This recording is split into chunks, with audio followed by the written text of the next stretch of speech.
Don't get up there. I want to do my Bible study thing. What are you doing, Mr. Cat? Mrs. Cat? What are you doing? Let's look at fear in Ezra.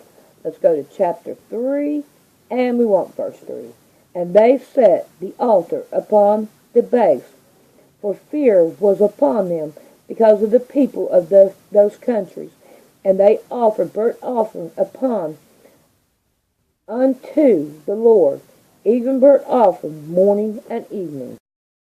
Let's go to Nehemiah, and we want 1 and verse 11.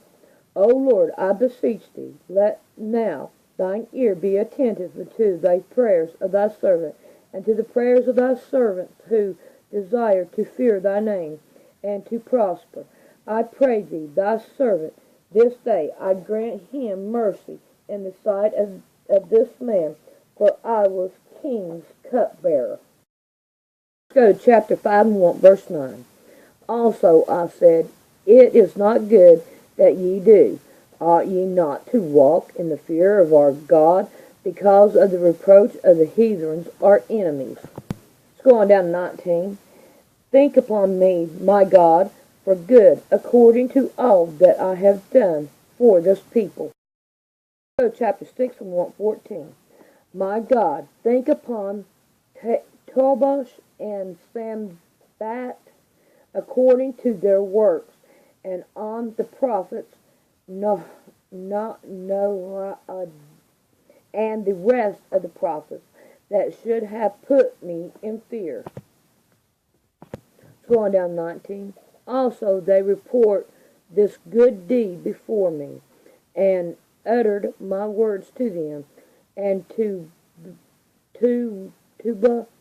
sent letters to put me in fear.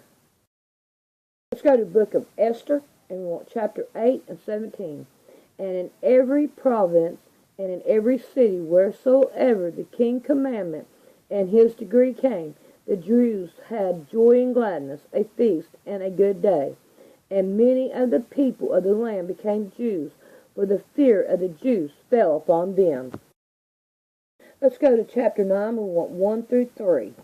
And in the 20th month, that is the month Adar, on the 13th day of the same, when the king's commandment and his decree drew near to be put into execution, in the day that the enemies of the Jews hoped to have power over them, though it was turned to the country that the Jews had rule over them and hated them.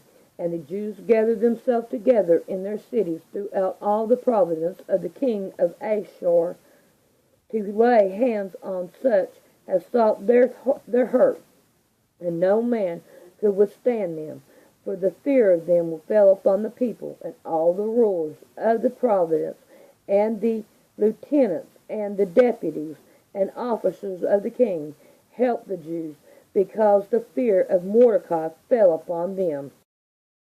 Let's go to Job, and we want 1 and 9. And Satan answered the Lord and said, Doeth Job fear God for naught? Let's go to chapter 4 and verse 6. Is not this thy fear, thy confidence, thy hope, and the righteousness of thy way? Let's go on down to 13 through 17. In thought from the vision of the night, when deep sleep fell upon men, fear came upon me, and trembling, which made all my bones to shake. When the Spirit passed before my face, the hair of my flesh stood up. I stood still, but I could not discern from whereof an image was before mine eyes. There was silence, and I heard a voice saying, Shall mortal man be more just than God? Shall a man be more pure than his Maker? Go to chapter 6 and we want 14. To him that is afflicted, pity shall be showed from his friends, but he forsake the fear of the Almighty. Let's go to chapter 9, we want 34 and 35. Let him take his rod away from me, and let not his fear terrify me. Then would I speak, and not fear him. But it is not so with me. Let's go to chapter 11, 15 through 17. For then shalt thou lift up thy face without spot, yea, though thou shalt be steadfast, and shalt not fear, because thou shalt forget thy mystery, and remember it as water that passes away. And thine age shall be clearer than the noonday. Thou shalt shine forth, thou shalt be as the morning. Go to 15 and 4. Yea, thou castest off fear, and resist prayer before God.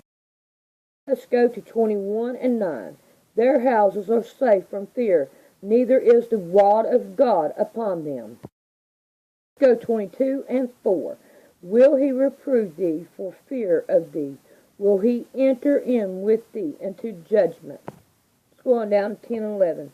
Therefore snares are round about thee, and sudden fear trembleth thee, or darkness that thou canst not see, and abundance of water cover thee. Let's go to 25, 1 and 2. And answered Bildad the Shuhite, and said, Dominion and fear are with him. He maketh peace in his high places. Let's go 28 and 28. And unto man he said, Behold, the fear of the Lord, that is wisdom, and depart from evil is understanding. Let's go to chapter 31, 38 through 40. If my land cry against me, or that the fewers likewise thereof complain, if I have eaten the fruit thereof without money, or have caused the owner thereof to lose their life, let the thistles grow instead of wheat, and the cockle instead of barley, and the word of Jacob are ended. Let's go to 37, 24. Men do therefore fear him. He reproacheth not any that are wise of heart. Let's go to 39, 13 through 17.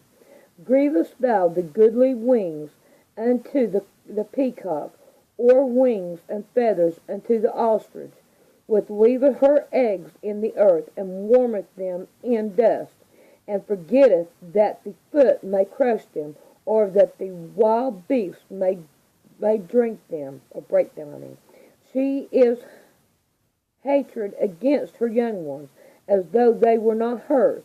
Her labor is in vain without fear, because God hath deprived her of wisdom, neither hath he imparted to her understanding. Let's go on down from 19 to 22. Hast thou given the horse strength? Hast thou clothed his neck with thunder? Canst thou make him afraid of a grasshopper?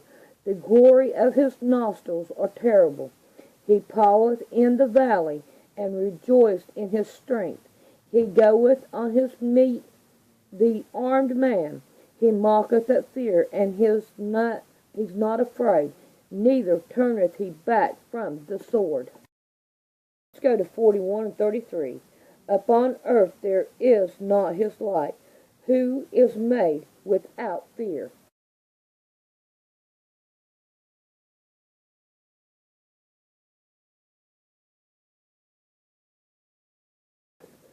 Look here what I found in some old stuff. Citizens Rule Book. In the front of it, it says, rights come from God, not the states. You have rights except to all earthly governments, rights that cannot be replaced or restrained by human law, rights deserved from the great legislator of the universe, John Adams, second President of the United States.